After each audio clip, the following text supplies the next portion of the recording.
So it looks like the days of Xbox are slowly coming to an end, and if it's not, then you tell me exactly what's going on, because I'm seeing the tides are turning, and we have a company like Microsoft who is exiting the hardware business. Remember, Microsoft was never a hardware business, and you have a long list of items and hardware units that they have released in the last 15, 20 years, and they have failed absolutely miserably. You guys remember the Zune, which was Microsoft's iPod competitor, and it came out with mixed reviews. It had limited content of an ecosystem, and they killed it off quietly, and that ran from 2006 to 2011. There were a lot of like Zune nerds out there, but let's be real, you're competing against a market that is dominated by Apple, and Apple always started out as a hardware business, and then slowly but surely and quickly, might I add, let's remove the slowly,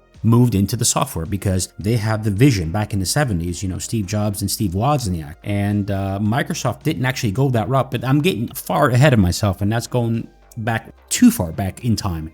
But you don't have to go that far back to realize that Microsoft, they were never in the hardware business. It was always software. And then they had the Kin phones, the Kin 1 and the Kin 2, and that only lasted 2 months. It was this like social media centric phone. It had a terrible launch. It had zero traction, and it was discontinued within 48 days.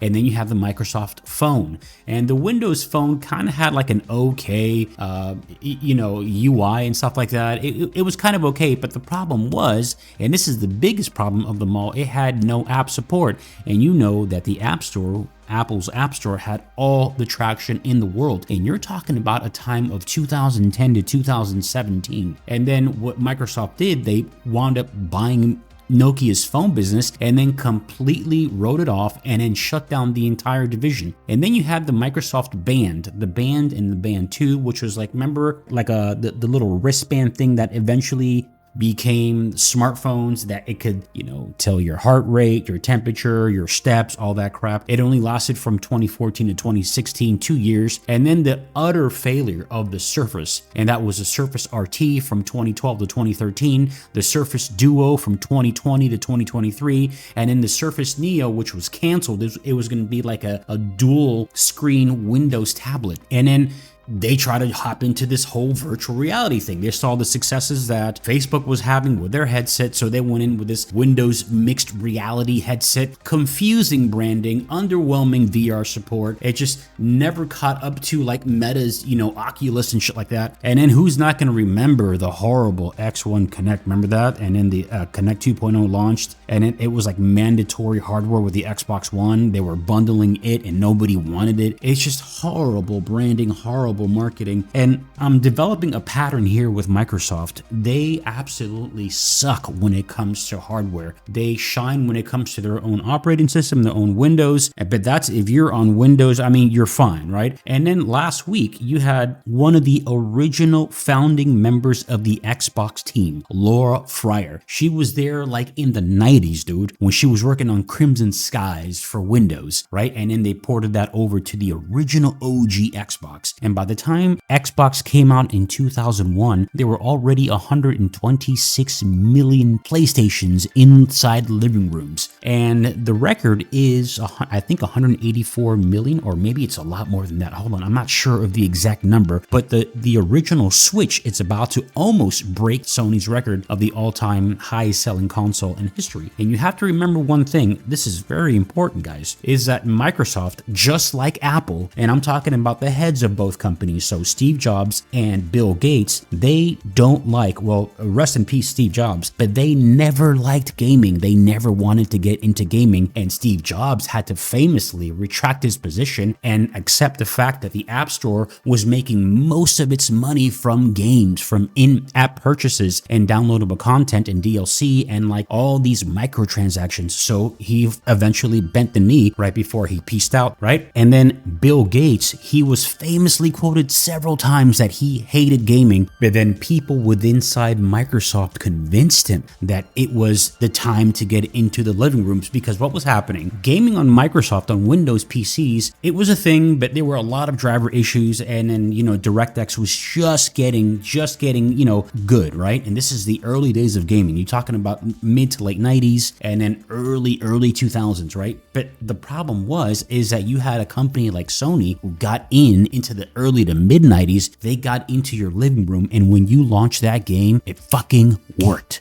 Every game that launched on that platform just worked. And then when the PS2 launched in the early 2000s, you had what was known as the DVD revolution. And you have to remember when Xbox, they tried to sell you this Xbox hard drive, DVD drive from 2006 to 2008, and it failed miserably, because I remember that vividly. It was the war, the battle against HD, DVD, and Blu-ray, who was going to win. And the reason why Blu-ray won is because, remember, the CD, the compact disc, was developed by Sony and Philips in the early 80s.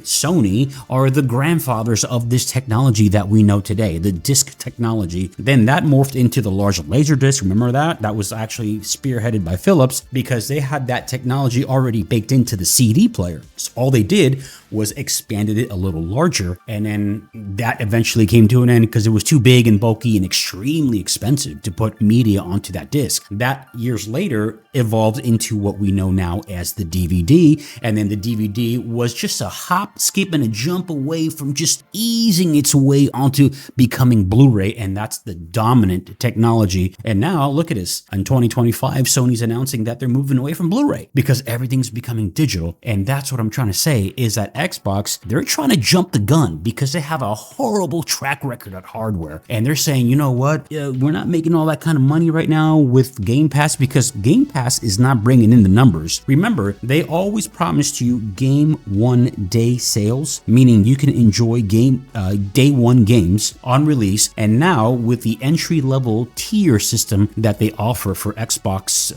what's it called, for Game Pass, they're taking features away. And that's why she goes into great depth as to why she thinks that Outer Worlds 2 was priced at $80, and the developers of Outer Worlds 2 said that, listen, the pricing was out of our hands and we have no say in that. Like, they really didn't have a say, and they were shocked to even find out that Microsoft was pricing it at $80, because what they're trying to do is get you away from the hard physical media, get you away from the hardware, and get you into the digital only space. That's why they're trying to compete with Steam, and Steam is a big daddy king of the fucking gaming streets right now, and we're just surpassing what I think it was 180 million customers worldwide, something like that. Maybe I'm getting my numbers wrong, and if I do, I'll pop it up on the screen. But listen, Laura Fryer, she goes into great detail, dude. It's crazy how she goes into that, and she was actually responsible for bringing Gears of War to the 360. She spearheaded that project to be launched on the 360 in conjunction with Epic Games and Cliff Bleszinski. Remember that shit? Dude, she has like crazy credits under her belt. And she was saying, look, the ROG Ally, the ROG Republic of Gamers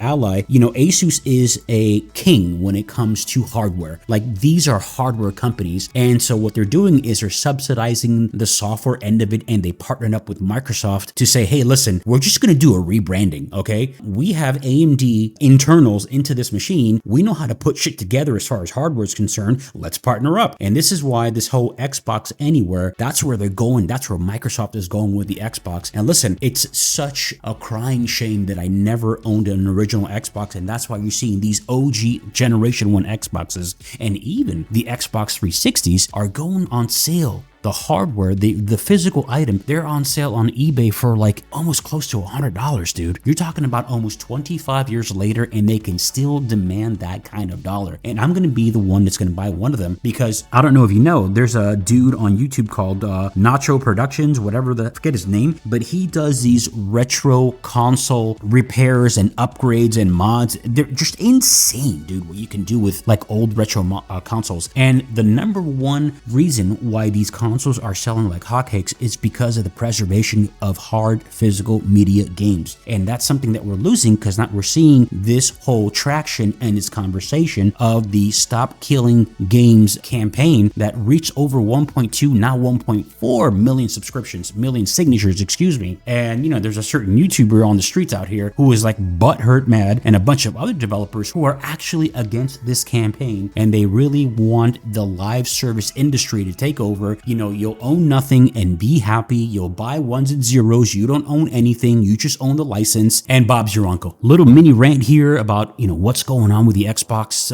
ecosystem, what's going on with gaming, Stop Killing Games, this, that, third. If you like what you heard, oh shit, that rhymed, and I'm out of time. Oh, snap!